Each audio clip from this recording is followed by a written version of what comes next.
Roll naman tayo mga kaupaw. Ito naman, may baguhang pumasok.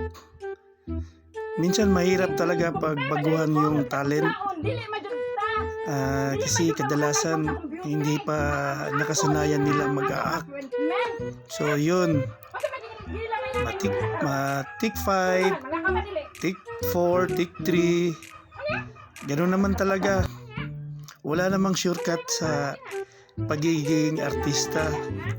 So, gano'n ang mangyari.